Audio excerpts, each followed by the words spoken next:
Et l'invité aujourd'hui, Aurélien Pradier, député LR du Lot, secrétaire général des Républicains et candidat à la présidence du parti. Bonjour Aurélien Pradier. Bonjour. Les Républicains ont-ils encore un avenir? Virginie Calmels peut-elle batailler pour la présidence LR? Quelles sont vos ambitions, vous?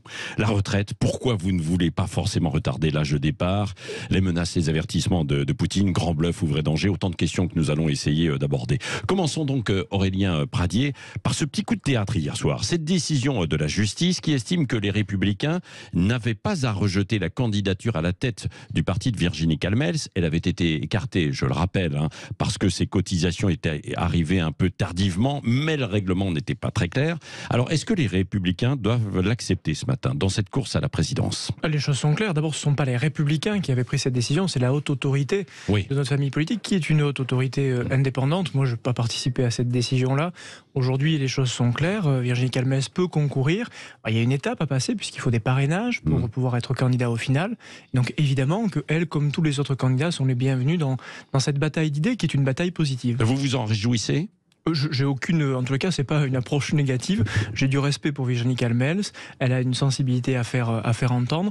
Il faut qu'elle recueille ses parrainages et on saura d'ici quelques semaines qui peut définitivement être candidat. Bon, en tout cas, maintenant, il n'y a plus aucune raison de l'écarter. Non, il n'y en a aucune. Et d'ailleurs, c'était la haute autorité qui avait pris cette décision-là. Mais c'était pas très clair le règlement, quoi. C'était arrivé le 25 juillet pour dire que, en fait, il fallait mettre ses cotisations à jour avant le 22 juillet. Franchement. J'en sais rien. Posez la question. Vous le savez. Non, attendez, vous êtes secrétaire général des Républicains. Attendez, arrêtons les blagues. Je suis justement secrétaire général des Républicains, je ne suis pas président de la haute autorité. Il y a une haute autorité indépendante, justement, parce qu'on fait les choses bien. Vous savez, la meilleure chose à faire, la plus simple, c'est d'être à jour de cotisation depuis longtemps. Moi, ça fait plus de 10 ans que je paye mes cotisations tous les ans. J'ai pas de problème de date de mise à jour de cotisation. Oui, bon, donc vous dites il faut qu'elle soit candidate si elle a ses parrainages. Si les conditions sont réunies, évidemment qu'elle doit l'être. Oui, bon, on va ensuite. Vous êtes donc candidat à la présidence du parti, les Républicains, face à Bruno Retailleau, Éric Ciotti et donc peut-être Virginie Calmels.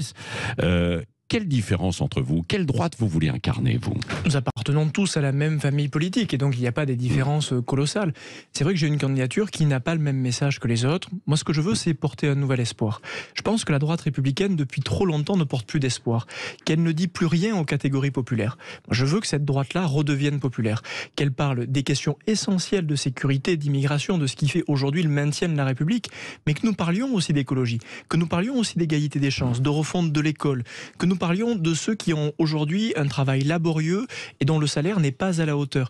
Je veux retrouver ce chemin de la droite populaire. Et puis ma conviction, c'est qu'on ne peut pas éternellement rejouer les matchs du passé. Tous les autres partis politiques sont en train de changer. Et je pense qu'il faut que la droite change aussi profondément. Quand on fait moins de 5% aux élections présidentielles, on ne se dit pas qu'après tout on continue comme avant. On se dit que peut-être on retourne la table. Et dans cette période, je pense que pouvoir retourner la table, je fais partie de ceux qui peuvent le faire, c'est une chance. Oui, mais vous n'êtes pas un peu jeune face à des chevronnés comme Ciotti et Retailleau? J'en sais rien, vous savez, la jeunesse n'est pas... vous avez moins de 40 ans, vous avez 36, 37 ans, c'est ça? J'ai 36 ans, est-ce que c'est un inconvénient? Non, mais j'en ai pas le sentiment, je vais vous répondre. D'abord, ça fait quelques longues années que je suis élu, j'étais maire, j'étais président d'intercommunalité, j'étais conseiller général, je suis conseiller régional, c'est mon deuxième mandat de député. J'ai été réélu à plus de 64% dans une terre très difficile de gauche qui est celle du Lot. Je pense avoir une vraie expérience et surtout, j'ai été secrétaire général des Républicains depuis quelques années. Je sais donc comment doit fonctionner la machine. Puis vous savez, quand on est à moins de 5% aux élections présidentielles, on se dit qu'on peut faire des nouveaux choix. C'est pas la peine de répéter toujours les mêmes rengaines. Et vous seriez là, si vous étiez élu président, pour préparer le terrain pour Laurent Wauquiez, par exemple? Pour préparer le terrain pour notre futur candidat à l'élection présidentielle. Aujourd'hui, c'est Laurent Wauquiez le mieux placé ou pas? A priori, c'est celui qui se prépare avec le plus de concentration. Mais vous savez, il y a une drôle d'obsession. Qui sont ces candidats à la présidence des Républicains qui sont candidats pour ne pas présider les Républicains? Moi, je suis candidat pour refonder la machine. Il y a tout à revoir. Donc, on verra ensuite les élections présidentielles et cette préparation, une chose après l'autre. Avant de venir au dossier de fond, les retraites, l'immigration, etc., tout de même, encore un mot de politique. Christian Estrosi, qui est à horizon avec Édouard Philippe, donc ancien républicain, dit ce matin dans le Figaro qu'une coalition avec les élus LR est possible. Est-ce que vous seriez prêt à cet accord? Non, je ne l'ai jamais été, je ne le suis pas plus aujourd'hui. Non, et pour une raison très simple. Le projet politique d'Emmanuel Macron n'est pas le mien. On n'est quand même pas obligé de devoir choisir entre Marine Le Pen, Emmanuel Macron et Jean-Luc Mélenchon. Il y a un autre chemin possible. J'ai toujours été extrêmement clair. Je ne me suis jamais associé à la Macronie parce que ce n'est pas mon projet politique. Et ça ne le deviendra pas demain. Je pense qu'il y a suffisamment de lâcheté dans notre vie politique pour que enfin des femmes et des hommes aient un peu de colonne vertébrale. Donc vous dites non très clairement à Christian Estrosi, Édouard Philippe, quoi. Et c'est pas la première fois que je le lui dis, et je le lui redirai aussi souvent que nécessaire. Venons-en aux retraites. Vous êtes à contre-courant des LR. Vous êtes contre un report de l'âge légal, non? C'est ça? Oui. Si on comprend bien. Et je vais vous expliquer pourquoi, très sereinement. Moi, je ne vois pas comment on peut dans la même phrase dire qu'on respecte le travail, l'effort, ceux qui travaillent dur, et dans la deuxième partie de la phrase, dire à quelqu'un qui aura commencé à bosser à 20 ans ou 22 ans, tu vas bosser jusqu'à 65 ans. Je pense qu'il y a quelque chose de profondément injuste. Rendez-vous compte aujourd'hui qu'un Français sur 10 finit sa carrière professionnelle en invalidité. Moi, ce que je souhaite, c'est que celui qui commence à bosser tôt puisse partir tôt. Que celui qui commence à travailler plus tard, dont souvent le métier est moins pénible et mieux rémunéré, puisse partir plus tard. Et j'ajoute que cette mesure-là, qui est au fond la prise en compte des annuités, de la durée de cotisation, qui est la plus juste à mon sens, c'est celle qui respecte mieux le travail et l'effort, et c'est celle qui permet aussi, sur un moyen terme, de revenir à un équilibre de notre système de retraite. Est-ce que je suis à contre-courant de la droite? J'en sais rien, je crois pas. De la droite classique, si, non? Oui, je suis à contre-courant de ce que la droite française répète depuis 10 ans. Et ça fait 10 ans qu'on perd, ça fait 10 ans qu'on ne parle plus aux catégories populaires. Je suis en fait en train de renouer avec l'historique de la droite, qui est le respect du travail qui va aujourd'hui chez Marine Le Pen. Donc vous êtes plus proche de Marine Le Pen, qui elle est pour 60 ou 62 ans, plutôt que Emmanuel Macron. Je suis plus proche des Français. Ouais. Tu sais, c'est ce qui compte. Quand la droite arrêtera de lorgner comme un petit gamin qui copie sur son voisin, à la fois sur Marine Le Pen, sur Éric Zemmour ou sur Emmanuel Macron, elle existera. Moi, je me fiche de savoir ce que pensent les autres. Je sais ce que je pense moi-même, et je veux dire aux Français, à mes concitoyens les plus modestes, aux artisans, aux petits commerçants, oui, si vous bossez dur, vous pourrez prendre votre retraite en toute dignité. Bon, donc très concrètement, Aurélien Pradié, vous ne soutiendrez pas le gouvernement dans cette réforme, quoi. Non, je ne sais pas comment ça se passera, et vous ne savez pas non plus au Parlement, mais vous ne serez pas derrière. J'ai dit clairement, déjà, et avec constance. Vous savez, moi j'ai des convictions qui ne changent pas. Je l'ai toujours défendu. Alors c'est vrai que parfois je perturbe un peu. Enfin, vous savez, une fois de plus, quand on prend toutes les tolles électorales qu'on a prises, pour vous dire les choses simplement, c'est pas mal qu'il y ait des gens qui se reposent un peu les questions et qui remuent les méninges.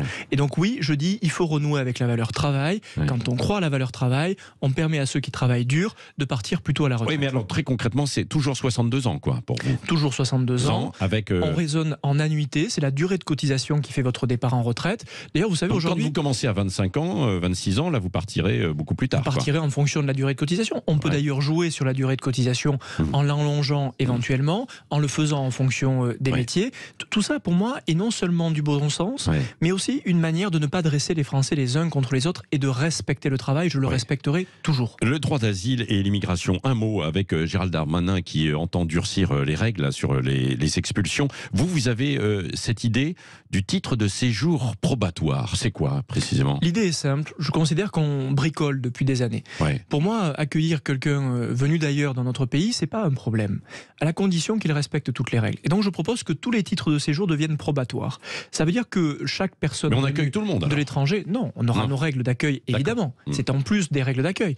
Mais le titre de séjour probatoire, il fait que vous n'avez pas systématiquement le droit de séjourner définitivement sur notre territoire. Vous aurez 3 ans pour apprendre le français, passer un diplôme dont nous avons besoin et respecter les règles. S'il y a un délit qui est commis ou un crime, c'est dehors immédiatement. L'approbation sera levée. En revanche, si ce n'est pas le cas, votre dossier sera examiné. Il ne faut pas que l'hypothèse d'avoir un titre de séjour soit quelque chose d'automatique. Voilà pourquoi je fais cette proposition. L'affaire Quatennens, vous aviez porté une proposition de loi autour des violences conjugales. Il y a l'histoire aussi de Julien Bayou. Quelle est votre position en fait aujourd'hui? Est-ce que les partis doivent faire le ménage en interne? C'est la justice qui doit faire la justice. Et je dis très clairement, vous voyez, l'extrême gauche avait organisé tout un tas de bédules, de cellules, d'écoute, etc. J'ai toujours dit que ça ne marcherait pas. La preuve, elle en est aujourd'hui. Et d'ailleurs, parfois, ça a même retardé la prise de conscience de l'extérieur dans le cas des violences faites aux femmes. Et donc, je souhaite que ce soit la justice qui se saisisse de cela. Vous l'avez dit, j'ai porté une proposition votée à l'unanimité pour généraliser le bracelet anti-rapprochement. D'ailleurs, la droite n'a pas de leçon à recevoir de la gauche. Vous savez, nous, on a fait eux, ils ont beaucoup parlé. Je souhaite qu'on aille plus loin.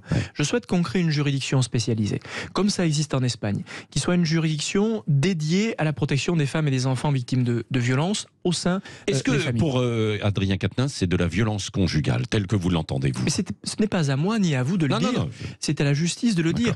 Ce que je peux vous dire simplement, et ça c'est mon point de vue personnel, c'est que moi je ne fais pas la différence entre une petite claque et une grosse claque. Quand on lève la main sur son épouse ou sur son compagnon, c'est qu'on a passé une étape qui pour moi est insupportable. Et est-ce que Adrien Quatennens doit démissionner ou est-ce qu'il peut rester à l'Assemblée nationale? Techniquement, il peut rester à l'Assemblée nationale, mais surtout, je le redis, toutes ces questions, c'est à la justice de les trancher. S'il y avait une juridiction spécialisée, comme je le demande depuis des années, s'il y avait cette juridiction, la justice aurait été saisie et en l'espace de quelques jours, elle aurait statué, comme ça se fait en Espagne. Vous voyez qu'il y a une espèce de grand vide. Où est la justice dans des affaires comme celle-ci? Donc il peut rester, selon vous, aujourd'hui, moralement, etc., à l'Assemblée nationale, député, mais sans l'ouvrir, visiblement, selon les autres membres de la Moralement, FI. c'est à lui de juger de cela. Moi, je ne suis pas Sandrine Rousseau, je ne suis pas le moralisateur en chef et l'inquisiteur en chef de ce pays. Je dis juste que c'est à la justice de trancher tout cela. Et je le redis, pour moi, il n'y a pas de petite claque ou de grosse claque. Quand on lève la main sur sa compagne ou son épouse, on a passé une étape insupportable. Quand vous entendez Sandrine Rousseau, justement, vous l'appelez moralisateur en chef, qu'est-ce que vous en pensez? Qu'elle remue les choses dans la société, que ça fait du bien ou pas? Elle remue rien du tout, Sandrine Rousseau. Bon Sandrine Rousseau n'est pas une démocrate. Et je pèse mes mots en le disant. Je pense que Sandrine Rousseau commence à poser un problème aux règles de notre démocratie. Vous le voyez comment elle fonctionne. Elle lance l'opprobre sur tout le monde, donne des leçons de morale en permanence aux uns et aux autres. Pardon, une question. Mais lorsque Mme Rousseau parle de l'affaire Bayou, elle nous explique donc qu'elle a reçu une femme qui était en danger moral, dont elle savait qu'elle allait sûrement faire une bêtise, ce qu'elle a fait visiblement quelques jours après en faisant une tentative de suicide, et Mme Rousseau a laissé cette dame repartir chez elle comme ça, sans saisir la justice, sans signaler à une autorité judiciaire les choses. Mais où est le signalement? Où est la prise de responsabilité? Vous voyez, moi je n'aime pas les inquisiteurs et je pense que Sandrine Rousseau a des méthodes qui ne sont pas des méthodes de démocrate, ce qui n'enlève rien à la responsabilité de ceux qui lèvent leurs mains ou qui agressent des femmes. L'une des préoccupations du moment aussi, c'est la guerre Russie-Ukraine. Est-ce que vous craignez une escalade de la violence et redoutez aussi les menaces et les avertissements de Vladimir Poutine? Oui. Je pense que tout cela n'est pas factice du tout. Et vous voyez, depuis le début de ce conflit, on se disait à chaque fois, il y a des étapes que Poutine ne passera pas. C'est pas possible. Et progressivement, il est en train de les passer. L'appel à la mobilisation partielle des réservistes du peuple russe est une étape supplémentaire passée que nous ne pensions pas possible il y a encore quelques mois. Je pense que la situation est très grave et vous voyez d'ailleurs à quel point notre propre pays, l'organisation des nations n'a plus de poids sur des grandes nations comme la Russie. Notre monde est totalement désorganisé et cela peut nous amener à une guerre plus grande encore que celle que nous connaissons aujourd'hui. Merci Aurélien Pradier, député LR du Lot, secrétaire général des Républicains et candidat à la présidence des Républicains. Merci d'avoir été sur Sud Radio. Il est 8h31. Dans un instant, revue de presse, et on va parler aussi du Monde Nouveau. Dans une semaine qui aura lieu à Montpellier, nous serons avec Marie-France Marchand-Baillette qui a lancé cette initiative et qui est aussi du groupe La Dépêche du Midi.